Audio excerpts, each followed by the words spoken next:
Chère Rambolitaine, cher Rambolitain, après une longue période de confinement, nous allons être amenés, dès ce prochain lundi, à reprendre progressivement nos activités tout en ayant conscience que notre quotidien ne sera plus tout à fait comme avant et sans doute pour un certain temps. Avant tout, je tiens à saluer et à remercier une nouvelle fois l'extraordinaire action de notre hôpital tout au long de la crise, ainsi que les professionnels de santé libéraux. Leur capacité à anticiper et à se coordonner a été remarquée par notre préfet ainsi que par l'Agence régionale de santé. Ils ont sauvé des vies. Nous devons être fiers d'eux. Bien naturellement, vous vous interrogez sur la manière dont la vie va pouvoir reprendre malgré la permanence de la pandémie. Il nous faudra être très prudents et nous devrons respecter toutes les règles nous protégeant. La municipalité prépare le déconfinement avec une seule priorité, celle de préserver la sécurité des Rambolitains et des agents municipaux. Cette reprise d'activité se fera de façon progressive. Nous travaillons ainsi sur plusieurs axes. Tout d'abord, concernant l'ouverture des écoles et des services municipaux.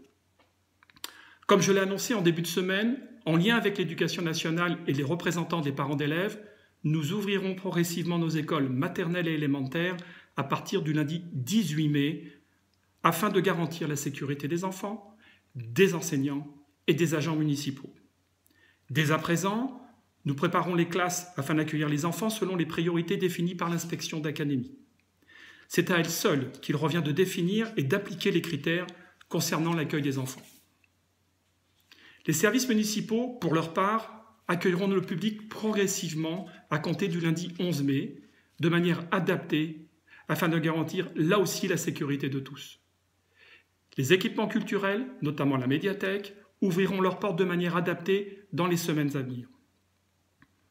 S'agissant des équipements sportifs, je tiendrai à informer les associations sportives sur les modalités d'ouverture éventuelles de ces équipements. Concernant les masques, comme je vous l'ai déjà précisé, nous avons commandé des masques de différents types. Tout d'abord, des masques chirurgicaux que nous avons reçus.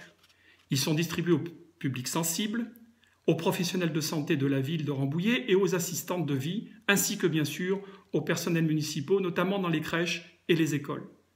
Dès la semaine prochaine, nous donnerons des masques aux commerces de proximité rambolitains pour faciliter leur réouverture et leur proposer d'en donner à leurs clients qui en auraient besoin. Concernant les masques textiles réutilisables, les commandes ont été faites depuis plusieurs semaines et nous devrions en recevoir dans le courant du mois de mai. Nous les distribuerons dès que possible dans chacune des boîtes aux lettres des Rambolitains. Nos marchés.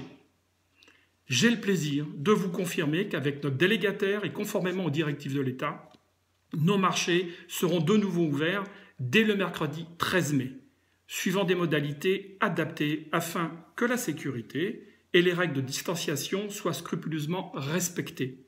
Dans un premier temps, seuls les commerces alimentaires seront présents. Sur un autre sujet, un mot également concernant la réouverture de la gare de Rambouillet. La SNCF nous a informé que dès ce lundi, elle remet très progressivement une offre de trafic.